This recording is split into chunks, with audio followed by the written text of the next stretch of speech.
Belém tem muita bênção, né, Bispo Betão? Belém é o lugar da bênção, né? Bethlehem, justamente, Bet, casa, Lehem, pão, é a padaria, né? Padaria é o lugar da bênção, né? É o dia a dia você se alimentando. E estamos num jejum de pão. Quer pão na chapa, tem que ser aqui. É a palavra chapada em você aí, e você recebendo palavra, recebendo a unção e a bênção de Belém. Porque Belém tem bênção no céu, porque os anjos abriram no céu. Imagina, a gente pensa em efeito especial aqui. Imagina aqueles pastores ali olhando para o céu, miríades de anjos, hostes celestiais. Imagina o efeito especial, anunciando que Jesus havia nascido para aqueles pastores do campo. Belém tem bênção no céu, tem bênção na terra, porque são os cordeiros ali, tem bênção no ar, tem bênção para tudo quanto é lado. Belém é o lugar da bênção. Então vamos falar de bênçãos de Belém, todos os programas que nós tivermos agora, os próximos programas, eu e o Bispo Betão vamos falar sobre estas bênçãos. Muito importante, né, Bispo Betão? Se apropriar das palavras proféticas do ano.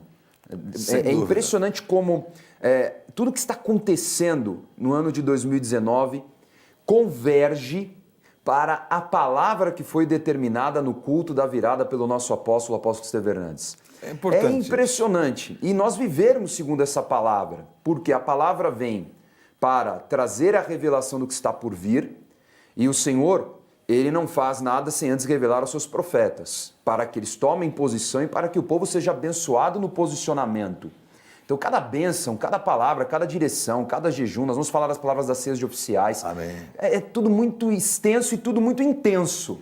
Assim, eu vejo muito importante, Dani, a gente colocar o seguinte, bispo, que nós temos 4 dimensões de palavra. Temos a palavra fundamento, que é a palavra do ano apostólico de Ruth. Sim. Esse é o fundamento. O que você for construir a cada dia é no ano apostólico de Ruth. Depois temos a palavra, que é a palavra de arma, que é o jejum. Todo mês um jejum. Esse mês, jejum das bênçãos de Belém. Esse mês, eu estou construído com Ruth e armado com Belém. Temos também a palavra da cobertura, que é a palavra da ceia. Esse mês, nós estamos conectados com a promessa. Então eu tenho a cobertura, eu tenho o fundamento, eu tenho a arma e também tenho a ativação, que é a palavra do altar no domingo. Nós estamos vivendo então a conexão com a palavra no mês e vendo agora então a palavra da semana. Vai ser agora, essa próxima semana, nós vamos estar nas bênçãos de Isaac. Estamos vendo no domingo a palavra da realidade. Então, quem é você hoje apostolicamente? Você hoje é uma pessoa fundamentada no ano de Ruth, na cobertura justamente da conexão com a promessa, defendida pelas bênçãos de Belém e ativada pela realidade. Fantástico. Meu Deus, você não quer ser apostólico, você vai ser o quê? Não tem como não dar certo, vai dar certo. Não tem como não dar certo. Vai dar certo. É palavra para todo lado. Entrou no ambiente, na dimensão, vai dar certo. Sem dúvida. E falar de bênçãos de Belém, nós vamos falar hoje sobre a bênção do resgatador, que figura impressionante, Fantástico. Extensa de revelações. Nós vamos compartilhar com vocês nesse programa muitas revelações sobre a figura de Boaz, o resgatador de Belém. Toda essa história que envolve Ruth. O livro de Ruth é um livro de 4 capítulos, mas de ligações inúmeras. Ficaríamos horas falando de todas as ligações com outros livros e outros momentos da palavra de Deus. Então vamos entender primeiro o que é um resgatador. Vamos ler Deuteronômio 25, versículo 5, diz assim: se irmãos morarem juntos e um deles morrer sem filhos, então a mulher do que morreu não se casará com outro estranho, fora da família. Seu cunhado a tomará e a receberá por mulher e exercerá para com ela a obrigação de cunhado. Agora o 6, o primogênito que ela lhe der será sucessor do nome do seu irmão falecido, para que o nome deste não se apague em Israel, certo? Todo mundo sabe dos personagens do ano de Ruth. Nós vamos depois apresentar a vocês em setembro um especial sobre tudo que é o ano de Ruth. Já está super produzido para você, você vai ser muito abençoado. Mas eu já vou dar um spoiler, né? Que a linguagem agora é o spoiler, né? Já dando um pouquinho, né? Partes daquilo que está por vir. Nós sabemos a história. Ruth é uma moabita. Noemi, a sua sogra israelita, estava em Moabe. Marido, filhos de Noemi morreram. Um era casado com Ruth. Ruth decidiu voltar não, né? Noemi decidiu voltar para Belém e Ruth decidiu estar ali com ela. Então Ruth, ela se transforma espiritualmente numa israelita e ela não tinha esses direitos, mas houve um caminho, um encontro que a levou a ter estes direitos. Tanto é que ela faz parte da genealogia dos reis de Israel e reis de Judá, Jesus Cristo.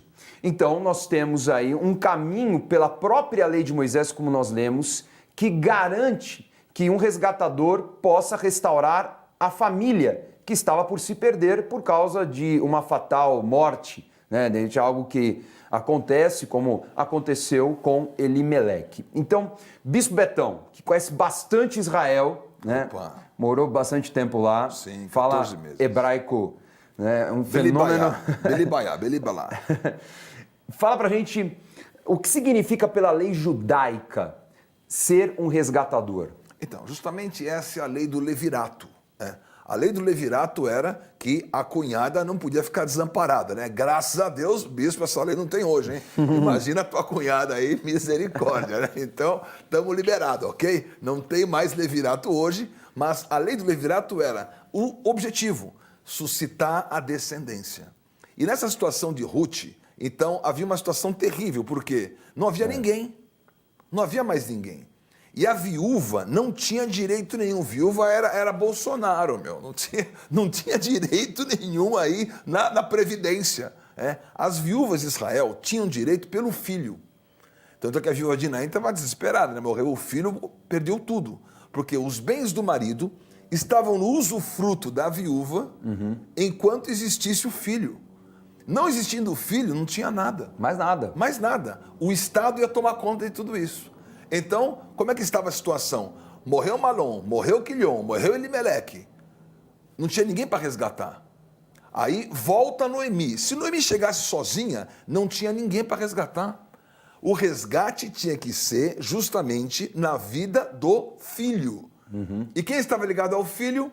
Ruth. Só Deus para armar um cenário desse e dizer: impressionante. Ruth, você está carregando a marca de um resgate, porque tudo isso é a revelação da igreja gentílica, daqueles que não tinham direito, mas que foram enxertados, que justamente a palavra do mês, né, da conexão, a cobertura é a conexão com a promessa. Eu e você estamos a partes daquilo que era de Israel, mas agora nós entramos na lei, não do levirato, na lei do enxerto. Nós estamos na graça, enxertados para desfrutar dessa herança. Mas o que aconteceu? Aquele que tinha direito também não quis. Então o resgatador, que a Bíblia chama de fulano, né? O fulano resgatador não tinha nem nome, nem né? identidade, nem valia a pena mencionar o nome do... Que coisa, né? É o que abriu mão.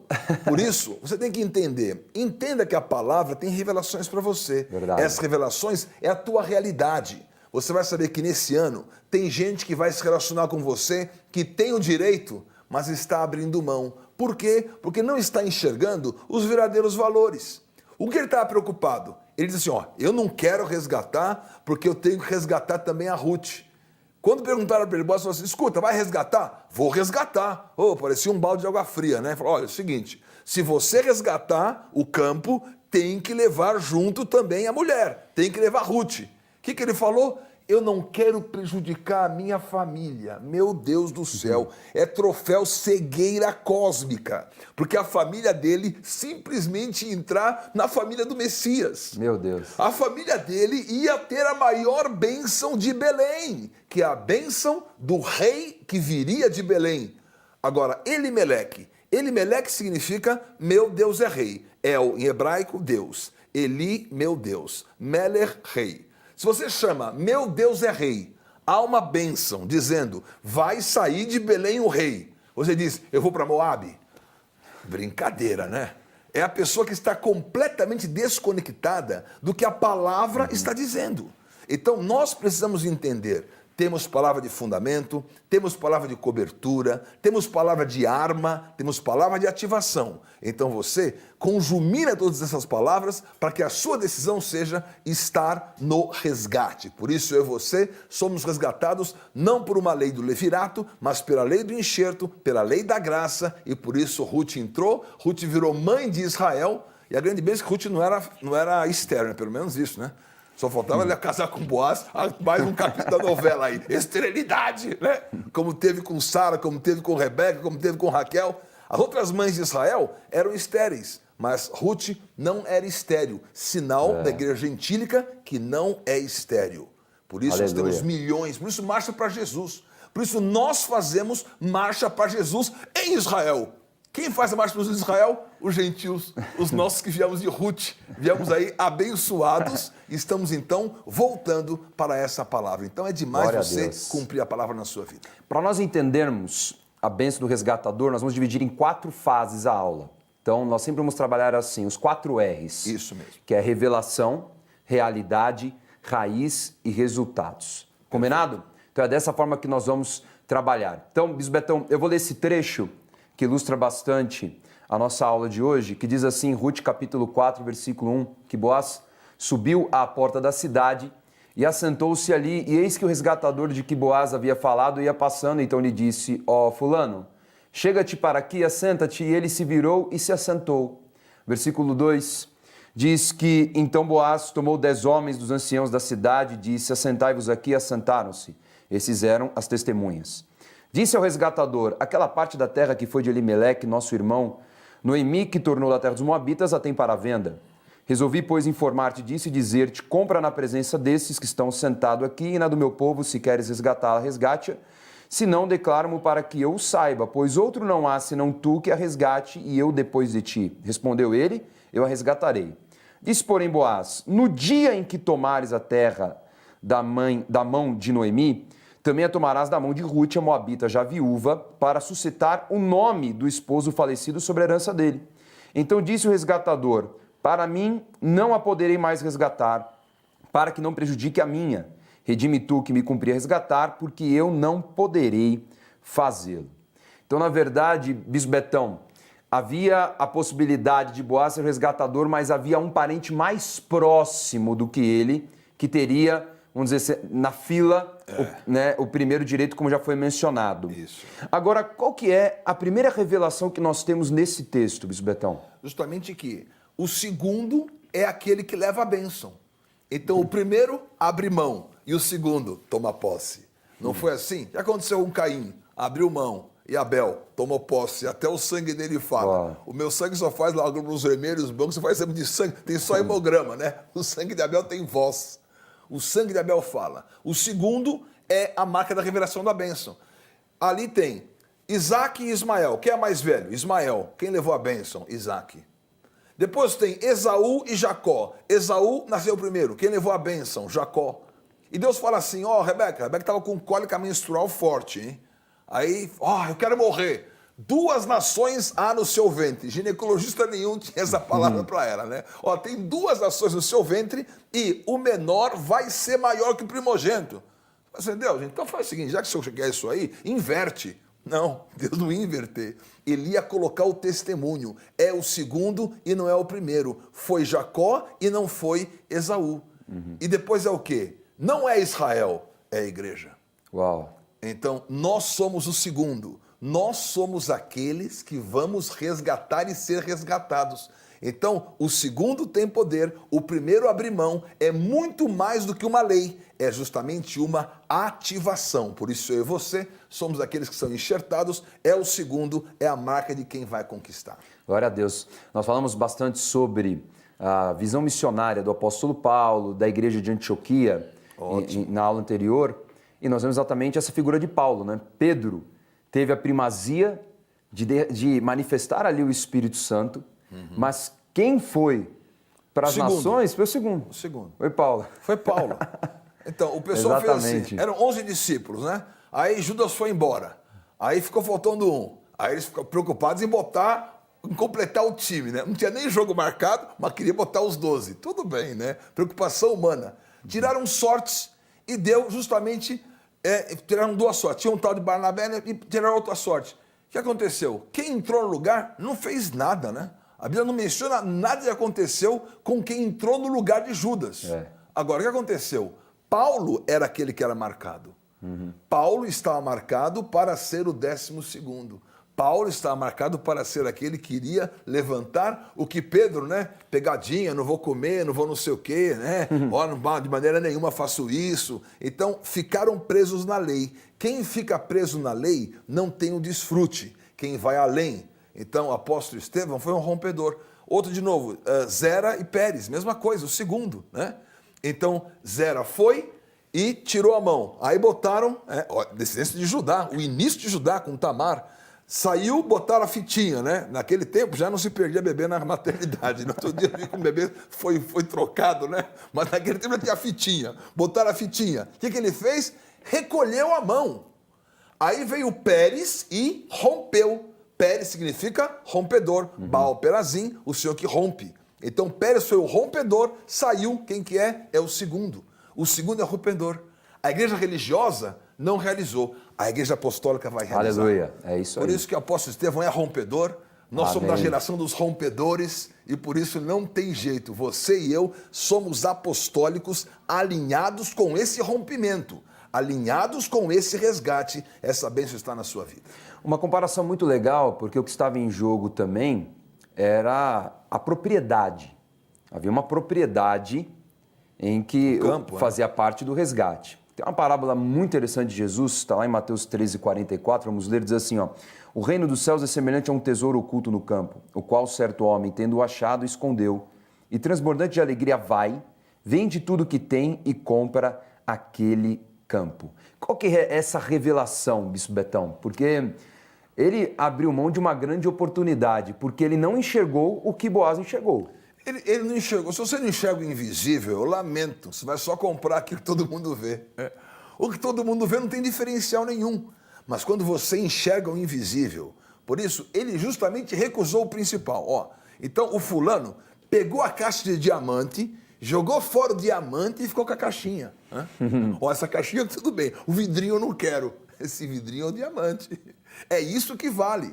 Mas ele abriu mão. Qual a palavra de Mateus 13, do tesouro que você mencionou? Por quê? O homem vem, vê um tesouro no campo. O que você faria? Pegaria o tesouro e levaria, né? Mas por causa do tesouro, ele compra o campo inteiro. Uau. Então, o campo é o mundo, o tesouro somos nós. Nós estamos nesse mundo, nós somos o tesouro para Deus. Onde estava o tesouro? Não estava nas espigas, não estava na cevada, não estava ali no trigo. O tesouro estava em Ruth, porque o tesouro são as pessoas. O tesouro está em vasos de barro. A excelência é do tesouro. Eu e você somos tesouro. Jesus, o nosso resgatador, foi lá, comprou, mateu, o sangue dele foi o preço, deu a vida dele. E o que aconteceu? Nós temos agora posse de Jesus. Então é demais a vida de Jesus, porque ele entregou o Espírito. Ele entregou o Espírito, já recebeu de volta. Mas faltava manifestar. O que aconteceu com Jesus na cruz? Quando ele entrega o Espírito, diz que o véu do templo se abre, resgate de um acesso. A primeira coisa que foi resgatada na morte de Jesus foi o acesso. Por quê? A primeira coisa que se perdeu na queda foi o acesso. Árvore da vida, fechado. Caminho do Éden, fechado. Querubins na porta, ninguém mais entrava. E agora, Jesus morre, resgata, na hora abre. Né? Abriu na hora, véu do templo se rasgou. Fala véu do templo, né, bispo? O pessoal pensa que é o véu da noiva. O véu do templo tinha 18 metros de altura. Enorme. O de Herodes, então, era fortíssimo. Era um tapetão, assim. Ele tinha de espessura mais de 20 centímetros. Era torcido com os azuis e com vermelhos, com todas as suas escarlates. Era um tapete enorme. Rasgou de cima a baixo, porque o resgate nos dá acesso. Aleluia. Eu e você temos acesso por esse resgatador. Temos o nome de Jesus. O que nós dizemos em toda a ceia? O meu Redentor vive, que é resgatador. Aliás, em hebraico fica, Goel é o resgatador. Goeli, meu resgatador. Rai, vive. No próximo você pode dizer, Goeli, Rai. O meu Redentor vive. Goeli Rai! Porque o nosso Redentor vive, você tem acesso, você tem o campo, você tem um tesouro e você não joga fora o diamante. Fica com a caixinha com o diamante, porque aí você tem o odre e o vinho. Então esta é a realidade. Isso. A realidade que nós aprendemos com todas essas revelações é que nós somos Ruth. Amém. Isso mesmo. Nós somos os resgatados pela graça. Amém. Que tivemos o acesso. Amém. E Jesus é o nosso resgatador, é o nosso Boaz. 100%. Não é? Boaz. É tão interessante o templo de Herodes que quando abriu o véu, cadê os querubins? É isso aí. Não tinha os querubins, tinha a arca. Não tinha mais nada. Porque agora, essa é a grande diferença do conceito dos discípulos lá em João 6 com o conceito de todo o povo. A expectativa do povo em Jesus, no Messias, era imperialista. Já a dos discípulos era: tu és o Filho de Deus, tu és o Senhor, para quem nós iremos? Nós queremos Muito bem esta colocado, palavra. Porque a diferença entre império e reino tem que ser colocada. Jesus não disse o meu império, ele disse o meu reino. Reino. O reino é diferente do império, porque o reino é a participação de todos, os súditos fazem parte do reino. O império tem vassalos, o império tem pessoas escravizadas e tem apenas o poder naquela oligarquia nababesca e depois todo o resto socializando a miséria, igual alguns partidos por aí. Mas esse é outro ciclo. O que é importante, muito bem colocado, é o reino, não é o império. Eles identificaram que ele era o rei e Judas, que era o melhor, né? Se tivesse um RH, acho que ia contratar só Judas, né? Pô, esse cara é o melhor que tem, ele é zelote, ele entende de conta de número, é politizado, conhece a história. Ele era o cara-chave, O RH ia botar, não, quer botar alguém, bota Judas. Mexer com dinheiro. Ele se viu traído por uma situação, porque o plano dele não ia funcionar. Quando ele viu Jesus com todo o poder, com toda a habilidade, abrir mão do império, porque ele tinha um reino, porque ele tinha um testemunho, então Judas falou assim, não, aí não dá. Quando ele viu Maria abrir mão do perfume, ele falou assim, bom, perfume aí, mas sobrou ainda o vaso de alabastro. Aí ela vai lá e quebra o vaso. Aí ele fica endemoniado, né? Ele não aguentou aquele desperdício. O mundo não está percebendo, nós estamos desperdiçando a nossa vida por um reino que não vai ter fim. Aleluia. Podemos ter tantas escolhas na nossa vida, né? Qual é a nossa escolha aí? Você era o produtor do programa, agora você é o bispo que dirige tudo. Né? Olha que bênção, né? Isso foi o quê? 2004, né? 2003, Exato. 2004? 2005. 2004 eu comecei no iGospel. Olha só, no iGospel. No iGospel com o senhor Bispo Tavares. Isso, o iGospel. Eu que dei o nome pro iGospel, Aí, assim. Aí 2005, a gente começou assim, as atividades, o Bíblia em Debate. Bíblia em Debate. Escola de Profetas. Abraço aí, Bispo Sérgio, abraço, Bispo Jefferson. Graças a Deus por tudo que nós produzimos. É isso aí. Porque tudo é para um reino. Tudo é pro Ruth reino. decidiu fazer parte de um reino. Amém. Né? Ruth teve a decisão e Orfa morreu em Moabe, que não existe mais. Nem sei se voltou. Né?